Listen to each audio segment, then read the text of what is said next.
നമസ്കാരം, JB ജംഗ്ഷനിലേക്ക് സ്വാഗതം.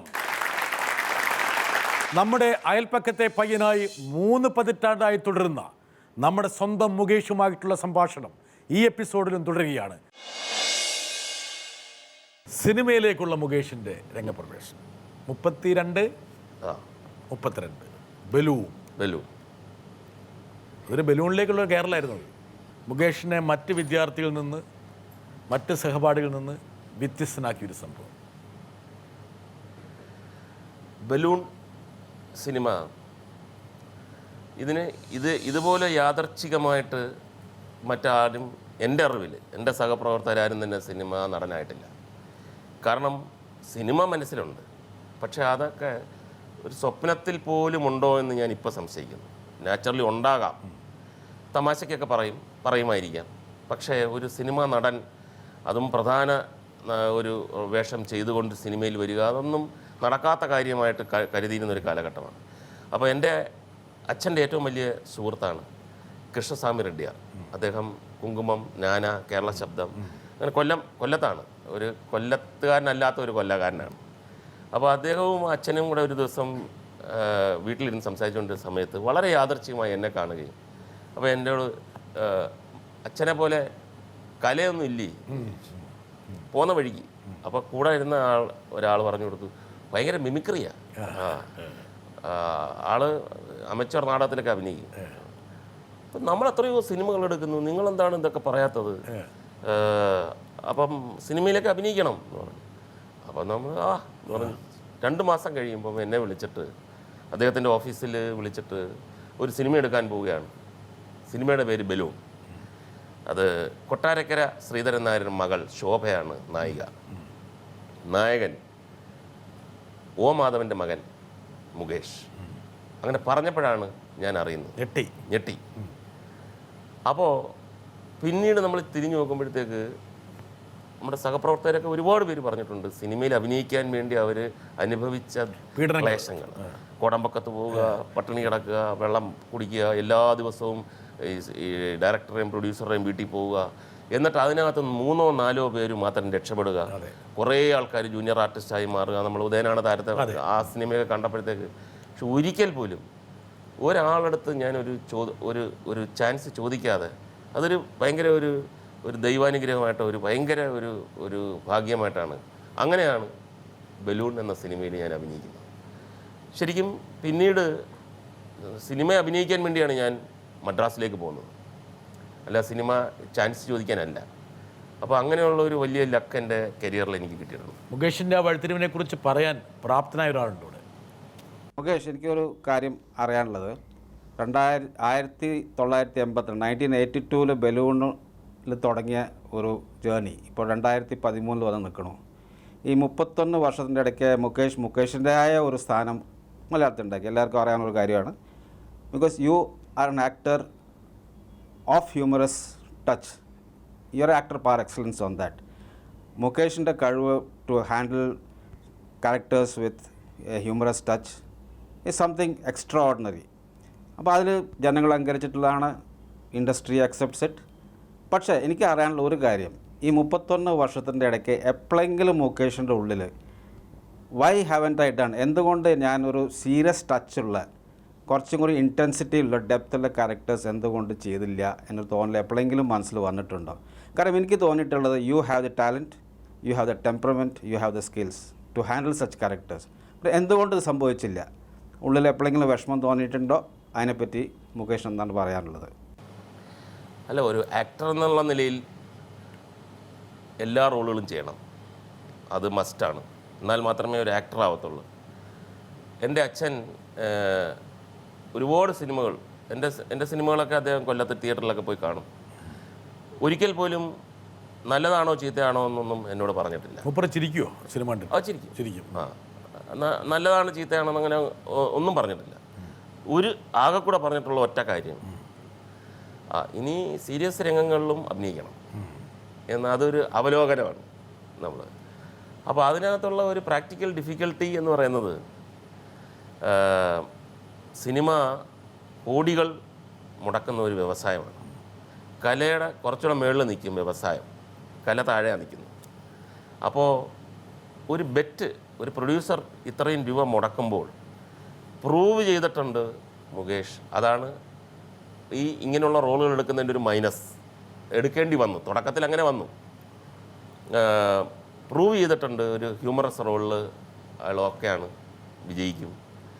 അപ്പം നമ്മളെന്തിന് ഒരു പരീക്ഷണം നടത്തണം സീരിയസ് റോളിൽ ചെയ്തിട്ട്? അപ്പോൾ അതുതന്നെയാണ് പ്രധാനമായിട്ടും സീരിയസ് റോളിലേക്ക് ഞാൻ എത്തപ്പെടാൻ കഴിയാതെ പോയത്. പക്ഷേ എനിക്ക് നല്ലപോലെ അറിയാം, തനിയാവർത്തനം എന്ന സിനിമയിൽ സിബി മലയിൽ ഡയറക്റ്റ് ചെയ്ത് ലോഹിദാസ് ആയിരുന്നു. അപ്പോൾ അതിനകത്ത് വളരെ സീരിയസ് ആയിട്ടുള്ള ഒരു റോളാണ് ഞാൻ എടുത്തത്. അപ്പം തുടക്കം മുതൽ തന്നെ എനിക്കറിയാം സിബി അനുഭവിച്ച ഒരു ദുഃഖം അല്ലെങ്കിൽ ഒരു വിഷമം എല്ലാവരും എതിർത്തു. അതൊരിക്കലും മുകേഷ് ചെയ്താൽ ശരിയാവില്ല, അത് കൊടുക്കരുത്, അത് ഇങ്ങനെ ഒരു സിനിമ വെച്ച് കളിക്കാൻ പാടില്ല, ഒരു ഗംഭീര സിനിമയാകാൻ പോകുന്നതെന്ന് സിബി പറഞ്ഞു. ഇത് അയാൾ ചെയ്താൽ ശരിയാകും. ഞാനൊരു ഡയറക്ടർ എന്ന നിലയിൽ ഞാനൊരു തീരുമാനമെടുത്തു. അങ്ങനെ ഒരു തീരുമാനം എടുത്തെന്നും അങ്ങനെ പറഞ്ഞെന്നും ഫൈറ്റ് ചെയ്യുന്നെന്നും എനിക്ക് നല്ലപോലെ അറിയാമായിരുന്നു. അപ്പോൾ അതിൻ്റെ ഡബ്ബിങ് കഴിഞ്ഞിട്ട് ഞങ്ങൾ ഒരു ഫസ്റ്റ് കോപ്പി കഴിഞ്ഞിട്ട് എല്ലാവരും കൂടി ഇരുന്ന് കണ്ടപ്പോൾ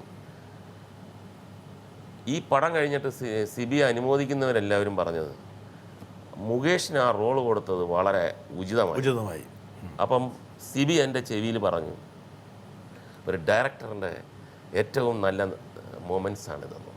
കാര്യം ഒരു എതിർത്ത് നിന്നിട്ട് പ്രൂവ് ചെയ്യുക എന്ന് പറയുന്നത്, എന്തെങ്കിലും പറ്റിയിരുന്നെങ്കിൽ ലൈഫിൽ പിന്നെ എനിക്ക് ആ വഴിയിൽ ഇതൊക്കെയാണെങ്കിലും മുകേഷ് മലയാള സിനിമയിൽ ഏറ്റവും കൂടുതൽ സ്റ്റീരിയോ ടൈപ്പ് ചെയ്യപ്പെട്ടൊരു നടനായാണ്.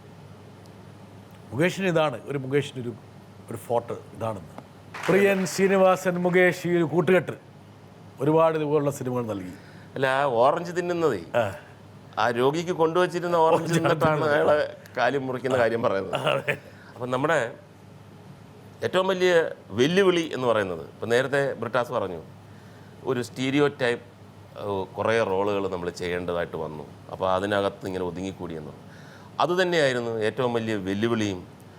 നമുക്ക് തരുന്ന റോളുകൾ, ഇപ്പം വേണു നാഗവള്ളി ചേട്ടൻ ഒരു സമയത്ത് അദ്ദേഹത്തിൻ്റെ ഒരു സിനിമയിൽ മറ്റും ഞാൻ അഭിനയിച്ചിട്ടുള്ളൂ, സംവിധാനം ചെയ്യുന്നു.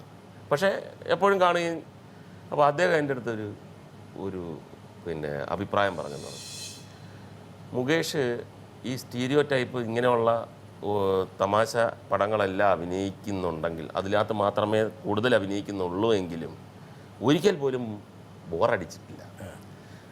എന്തെങ്കിലുമൊക്കെ ഒരു വ്യത്യാസം, അതായിരുന്നു നമ്മുടെ ചലഞ്ച്. ഇതേ ഡയലോഗ് ഞാൻ പറഞ്ഞിട്ടുണ്ട്, ഇതേ തരത്തിൽ ഞാൻ അഭിനയിച്ചിട്ടുണ്ട്, ഇതേ തരത്തിലുള്ള സിറ്റുവേഷനിൽ ഞാൻ വന്ന് പെട്ടിട്ടുണ്ട്. ഇനി എന്ത് ചെയ്യാം? നമ്മുടെ ഇംപ്രവൈസേഷന് എന്തെങ്കിലും ആൾക്കാർ അതാണെന്ന് പറയരുത്. ഇപ്പം ഞാൻ മാത്രമല്ല, എൻ്റെ കൂടെ ഉണ്ടായിരുന്ന ആ കാലഘട്ടത്തിലുണ്ടായിരുന്ന ഒരുപാട് പേരുടെ ഏറ്റവും വലിയ ജോലി അതായിരുന്നു. നമ്മൾ ഇതിനെ എങ്ങനെ നമുക്ക് ഒരു അഡിഷൻ അപ്പോൾ അങ്ങനെ ഫുൾ മൈൻഡ് വർക്ക് ചെയ്തുകൊണ്ടിരുന്നു. അല്ലെങ്കിൽ ഇങ്ങനെയുള്ള ഒക്കെ ഒരു 4-5 പടം കഴിയുമ്പോഴത്തേക്ക്, പ്രത്യേകിച്ചും ഏറ്റവും പ്രബുദ്ധതയുള്ള കേരളത്തിൽ ഒന്നും വിറ്റഴിക്കാൻ പറ്റത്തില്ല. അതല്ല മുകേഷിൻ്റെ ഒരു പ്രത്യേകത എന്ന് വെച്ചാൽ, ഒരുപക്ഷെ മുകേഷ് കലാലയ ജീവിതം കൊണ്ട് സാംശീകരിച്ച, ആർജിച്ച, അല്ലെങ്കിൽ പരിസര നിരീക്ഷണം കൊണ്ട് മനസ്സിലേക്ക് ആവാഹിച്ച ഒരുപാട് സംഭവങ്ങളെ, ചെറിയ ചെറിയ സാധനങ്ങളെ സിനിമയിലേക്ക് ചേർക്കാൻ പറ്റി. ആ കാലഘട്ടത്തിൽ ഒരു ചെറുപ്പക്കാരൻ എങ്ങനെ പെരുമാറും, അവൻ്റെ മനസ്സിലുള്ള വികാര വിക്ഷോഭങ്ങളൊക്കെ അത് സീനിലേക്ക് പകർത്താൻ പറ്റി. ഈ ഒരുമാതിരി ഒരു സ്ത്രീയെ കാണുമ്പോൾ നോക്കുന്ന ചെറുപ്പക്കാരൻ, ഒരു പക്ഷേ മുകേഷിന് അത്രയും നന്നായിട്ട് ചെയ്യാൻ പറ്റുന്ന ഒരാളുണ്ടാവില്ല. അല്ല, അതിനകത്ത് ഒരുപാട് ശരിക്കും പറഞ്ഞ അനുഭവങ്ങളുണ്ട്. അന്നത്തെ കാലത്തിൽ ഒരു തമാശയ്ക്ക് വേണ്ടി നമ്മൾ അത് ഒന്ന് വിട്ടിട്ട് അത് വളർന്ന് വലുതായി അത് കൊയ്യുന്ന തരത്തിലൊക്കെ ഉള്ള ക്ഷമ, ജസ്റ്റ് ഫോർ ഹ്യൂമർ. ഇപ്പോൾ ഉദാഹരണത്തിന്, ഒരു പെൺകുട്ടി അന്ന് YWCAയിൽ താമസിക്കുക, എൻ്റെ സീനിയറാണ്. നമുക്ക് സീനിയർ ജൂനിയർ നോട്ടമൊന്നുമില്ലല്ലോ, ഒന്നുമില്ല, സൗന്ദര്യം മാത്രമേ. അപ്പോൾ ഇതേ കണക്ക് ബുക്ക് പിടിച്ച് ഇങ്ങനെ പോകുന്ന ഒരു പെൺകുട്ടിയാണ്, മാറോട് ചേർത്ത് പിടിച്ച് ഒറ്റ ആംഗിളിൽ പോകുന്നത്. അപ്പം ഞാൻ നമ്മുടെ SN കോളേജിൻ്റെ അടുത്ത് ശാരദാമഠം എന്ന് പറഞ്ഞിട്ട്, അപ്പോൾ ആ വളവ് തിരിഞ്ഞിങ്ങനെ വരുമ്പോഴത്തേക്ക് ഈ പെൺകുട്ടി ദൂരെ നിന്ന് വന്നു. ഞാൻ കണ്ടു, ഇങ്ങനെ ക്യാൻറ്റീൻ കഴിഞ്ഞിട്ട് ഇങ്ങനെ വരുമ്പോഴത്തേക്ക് ഞാനിങ്ങനെ വന്നു. എന്തോ ബൈ ചാൻസിൽ ഒരു സ്പ്ലിറ്റ് ഓഫ് എ സെക്കൻഡ് എൻ്റെ കണ്ണിൽ ഇത് നോക്കി. ഈ കുട്ടി നോക്കി. അത് ഒരു സെക്കൻഡാണ്, മൈക്രോ സെക്കൻഡാണ്. ആ സെക്കൻഡിൽ എൻ്റെ ആ ഒരു കംപ്ലീറ്റ് കാര്യങ്ങൾ വർക്കൗട്ടായെന്നുള്ളത് ഞാൻ ചെയ്തതെന്ന് പറഞ്ഞു കഴിഞ്ഞാൽ നോക്കിയത് ഞാൻ ഈ സിഗരറ്റ് വലിച്ചെറിഞ്ഞ അതൊരു ഭയങ്കര പ്രസൻസ് ഓഫ് മൈൻഡാണ്. കാര്യം എങ്ങനെയെങ്കിലും ശ്രദ്ധ പിടിച്ചു പറ്റണം. അപ്പോൾ ഒന്നുകൂടെ നോക്കി. നാച്ചുറലി ഇങ്ങനെ ഒരാൾ ഭയങ്കര ആക്ഷൻ എടുക്കുമ്പോൾ അടുത്ത് വന്നപ്പോൾ ഞാൻ പറഞ്ഞു, വീട്ടിൽ പറയരുത്, അറിയാമല്ലോ, വീട്ടിലെ കാര്യങ്ങളൊക്കെ അറിയാമല്ലോ. അപ്പോൾ എനിക്കറിയാം മുഖം ഇങ്ങനെ മാറി, എന്നെ മനസ്സിലായിട്ടില്ല, പോയി. പിറ്റേ ദിവസം വന്നു, ഞാൻ കാത്തു നിന്നു. ഇതേ വളവ് ഞാൻ പറഞ്ഞു താങ്ക്സ്. നമ്മൾ കയറി പറ്റിയാണ്. ഞാൻ വിചാരിച്ചു ഇന്നലെ ഈ കുട്ടി ക്രിസ്ത്യാനിയാണെന്ന് ഞാൻ വിചാരിച്ചു.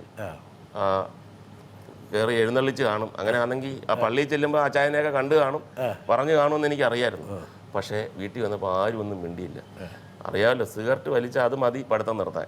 അച്ചായൻ്റെ സ്വഭാവം പിന്നെ നമ്മൾ പറഞ്ഞു തരേണ്ട ആവശ്യമില്ലല്ലോ. ഇയാൾ ഒന്ന് സ്ലോ ചെയ്തിട്ട് പിന്നെ ഇങ്ങനെ ഒന്നുകൂടെ നോക്കി, താങ്ക്സ്, നേരെ നടന്നുപോയി. അപ്പോൾ ഇതെല്ലാം ക്യാൻറ്റീനിൻ്റെ അടുത്ത് ആൾക്കാർ ശ്രദ്ധിച്ചിരിക്കുകയാണ്. അപ്പോൾ ഇതുവരെ കമൻ്റ് അടി മാത്രമേ ആവുന്നുള്ളൂ, അവളൊന്നും പറയുന്നില്ലല്ലോ. തിങ്കളാഴ്ച രാവിലെ തിരിച്ചു വന്നപ്പോൾ ഇതൊക്കെ ഭയങ്കര ക്ഷമയോടുകൂടി നമ്മൾ ഞായർ ഇതിൻ്റെ ഒരു സ്ക്രിപ്റ്റ് തയ്യാറാക്കി.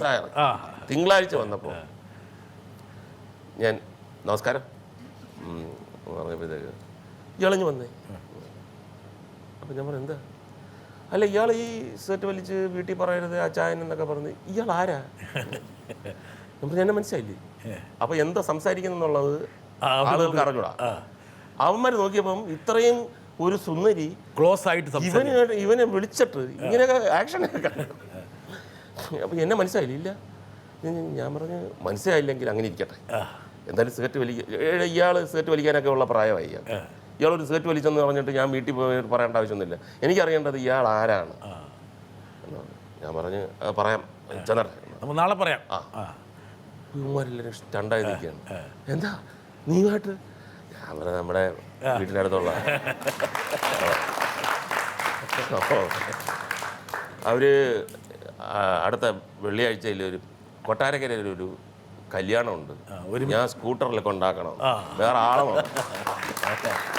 അപ്പോൾ ഡബിൾ ഷോക്കായി. ഒന്ന് സംസാരിച്ചത് ഷോക്ക്, ഇത് കല്യാണത്തിന് സ്കൂട്ടറിൽ കൊണ്ടാക്കണമെന്ന് പറഞ്ഞത് പറ്റത്തില്ല എന്ന് പറയുന്നത്. അപ്പോൾ കുറച്ച് പേര് എൻ്റെ അടുത്ത് പറഞ്ഞു നന്നായി, അങ്ങനെയൊന്നും കൊണ്ടാക്കണ്ട. കുറച്ച് പേര് പറഞ്ഞു കൊണ്ടാക്ക്, അവന്മാരെ ആദ്യത്തെ റൗണ്ടുകാരെ സൂക്ഷിക്കണം. പിറ്റേ ദിവസം പറഞ്ഞേ പറ്റുമെന്ന് പറഞ്ഞു. ഈ കുട്ടി പറഞ്ഞു ഇയാൾ ആരാന്ന് പറഞ്ഞേ പറ്റും. ഞാൻ ആലോചിച്ചിട്ട് എനിക്ക് പഠിത്തത്തിൽ കോൺസെൻട്രേറ്റ് ചെയ്യാൻ പറ്റില്ല. ഇയാൾ ഇത്രയും നമ്മൾ അടുത്തൊരു ബന്ധു എന്ന് പറഞ്ഞു, ഇയാൾ ആരാണ്? ഞാൻ പറഞ്ഞു. അപ്പോഴും വീണ്ടും ക്യാൻറ്റീനിൽ ആൾക്കാർ നോക്കുകയാണ്. അപ്പം ഈ കുട്ടി ഞാൻ പറഞ്ഞു ഞാൻ പറയട്ടെ, ഞാൻ പറഞ്ഞു ഞാനൊരു റിസർച്ച് സ്റ്റുഡൻ്റാണ്. റിസർച്ച്, അതെ, ഗവേഷണം നടത്തിക്കൊണ്ടിരിക്കുകയാണ്. ഗവേഷണം എന്തിന്? ഞാൻ പറഞ്ഞു ഈ പഞ്ചാര അടിയിലെ ഇങ്ങനെ പൂവാലത്തരത്തിലൊക്കെ ഉള്ള ഒരു ഗവേഷണമാണ്. ഈ നമ്പർ വിജയിക്കുമോ ഇല്ലയോ എന്നുള്ളത് എനിക്കൊരു ഡൗട്ട് ഉണ്ടായിരുന്നു. ഒരു സയൻറ്റിസ്റ്റ് എന്ന നിലയിൽ വിജയിച്ചു. ഇനി ഭാവി തലമുറയ്ക്ക് ഇത് ഉപകരിക്കും എന്ന് പറഞ്ഞ് അപ്പോഴാണ് പൂവാലിനാണെന്നും ഇത് ഇങ്ങനെയുള്ള കുഴപ്പമുണ്ടെന്ന് പറഞ്ഞു പെട്ടെന്ന് തന്നെ ബുക്ക് ശരിയാക്കിയിട്ട് ഒറ്റ പോക്ക്. ഇത് വീണ്ടും യുവന്മാർ എന്താ ഇപ്പം വിധം മാറ്റി. 2-3 കൂട്ടുകാരികളുണ്ട്, അവളുമാരെയും കൂടെ ഞാൻ കെട്ടിയെടുത്തോണ്ട് കല്യാണത്തിന് പോകണം. ആളുകൾക്ക് ഭയങ്കര കൺഫ്യൂഷനായി. ഇതിൻ്റെ ലാസ്റ്റ് ഷോട്ട് എന്ന് പറയുന്നത് ഒരു റെയിൽവേ ക്രോസാണ്. ഞാൻ സൈക്കിളിൽ ഇങ്ങനെ ഈ സൈഡിൽ കൂടെ പോകാമല്ലോ റെയിൽവേ ക്രോസിൻ്റെ ഈ ഗേറ്റ് അടച്ചിരുന്നത്. അപ്പോൾ ആ സൈഡിൽ കൂടെ വന്നപ്പോൾ ഈ കുട്ടിയും വേറൊരു പെൺകുട്ടിയും കൂടെ ഓപ്പോസിറ്റ് നടന്നു വരും. ഈ കുട്ടി എന്നെ കണ്ടിട്ട് ചിരിച്ചത്. കൂടെ വന്ന കുട്ടി അത്ഭുതം, എന്നെ നോക്കി ഈ കുട്ടി ചിരിച്ചതിൽ. അപ്പം പാസ് ചെയ്യുമ്പം കേൾക്കുന്നു അയ്യോ ഇവനെയൊക്കെ നിനക്ക് എങ്ങനെ പരിചയം? ഉടനെ ആ കുട്ടി പറയുകയാണ്, നമ്മുടെ നായിക പറയുകയാണ്, പറഞ്ഞാൽ വിശ്വസിക്കത്തില്ല. അപ്പോൾ അത്രേ ഉള്ളൊരു പാസിങ്. അതായത് ഈ ഫുൾ കഥ പറയുകയാണ്. അപ്പോൾ പിന്നെ ഞാൻ കണ്ടിട്ടില്ല. അപ്പോൾ അതൊക്കെ നമ്മുടെ ജീവിതത്തിലുണ്ടായ അനുഭവങ്ങളാണ്. ഇതൊക്കെയാണ് പിന്നീട് എപ്പോഴെങ്കിലുമൊക്കെ നമ്മൾ എവിടെയെങ്കിലും ഉപയോഗിക്കും.